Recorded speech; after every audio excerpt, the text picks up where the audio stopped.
Thank you for having me here and welcome to my Blitz Talk on confidential computing-induced privacy benefits for the bootstrapping of new business relationships. I'm with RWTH Aachen University and this is joint work with my colleagues from the engineering department. Now our research originates from our research cluster Internet of Production, where more than 35 institutes collaborate to basically establish a worldwide lab. Here we want to utilize data throughout the product's lifecycle and establish cross-domain collaborations to improve production technology.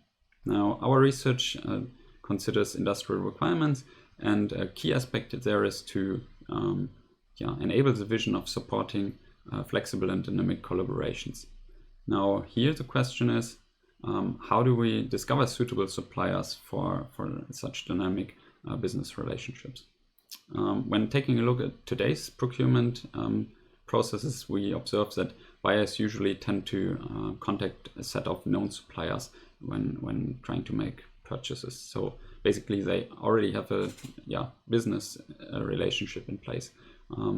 Thereby they do not consider other suppliers which they are either not aware of or where they do not have a trust relationship in place. So basically the main concern there is privacy.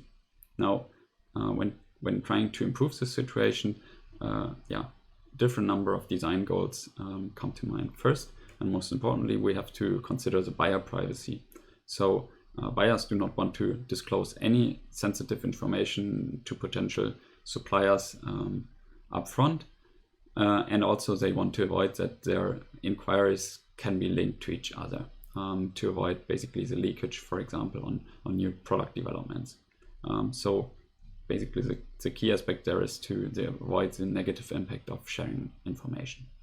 However, also sellers have an interest in not disclosing everything. So for example, if they respond to inquiries with offers, they implicitly also leak knowledge on their available resources or their price expectation, which could be a benefit for their competitors. Moreover, they're also interested in basically reducing the workload. So each offer they basically write takes time, but in most situations no sale is eventually made. So this is also an aspect to keep in mind.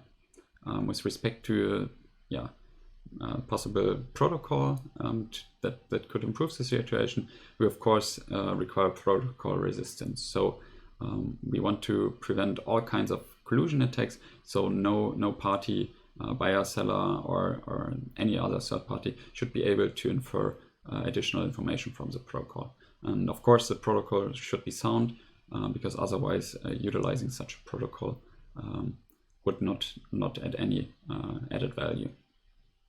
Now, with respect to applicability and the ease of use, we need to consider that such a protocol must scale to industry needs, and that it is basically deployable and usable in the wild.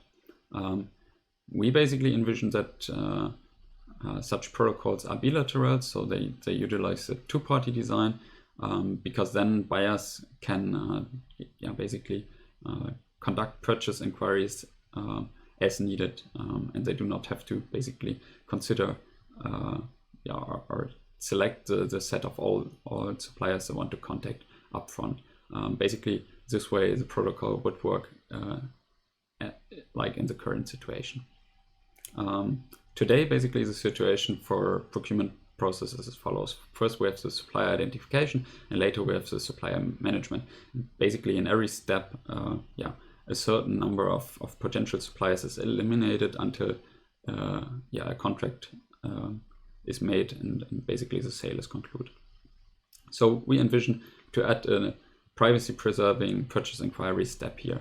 Basically, this is a non-invasive phase which should help us to reduce the required information sharing in the beginning. When comparing our solution or our vision with the current state, we can observe that by having such a privacy-preserving purchase inquiry step, which does not require companies to share information upfront, companies are able to consider a larger set of potential sellers in the beginning, and ideally we eventually end up with a larger set of suitable suppliers to choose from. This can then improve basically product quality or reduce the prices. Now, how would we realize such a design? Well, first we need to consider confidential computing, because basically it already allows us to technically ensure privacy. It also offers verifiable security properties, and we do not need to rely on a trusted third party. So confidential computing is an excellent candidate to realize such a privacy-preserving protocol. On the other hand, we have cloud computing, which allows us to easily scale our solution to industry needs. Companies are already familiar with the technology, and basically by utilizing cloud computing, we also reduce the required overhead of setting up such a solution. So overall, cloud computing can promote the global use of such a protocol. So we've already worked on that, and so far we envision two alternative designs here for real-world use. First, we created a PSI-based approach, which is rather intuitive because it consists of two phases. First, we match the products, and then we match the price expectations of buyers and sellers. However, due to the use of two phases, we have some implicit intermediate privacy leakage there. So we also worked on a homomorphic encryption-based approach, which basically is able to fully consider all the privacy needs. However, this comes at the expense of a slight overhead.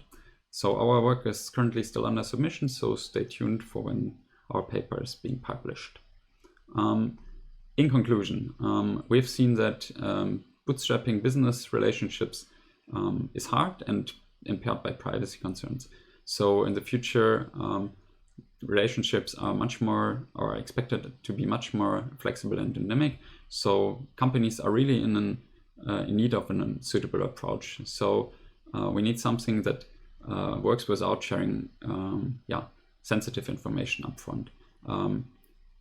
We identified confidential computing and cloud computing as promising candidates because they basically offer all the desired properties. We can achieve technical privacy, we have verifiable security, our solution is scalable, and it also offers technology acceptance. So far, with these technologies, we've already worked on two designs there.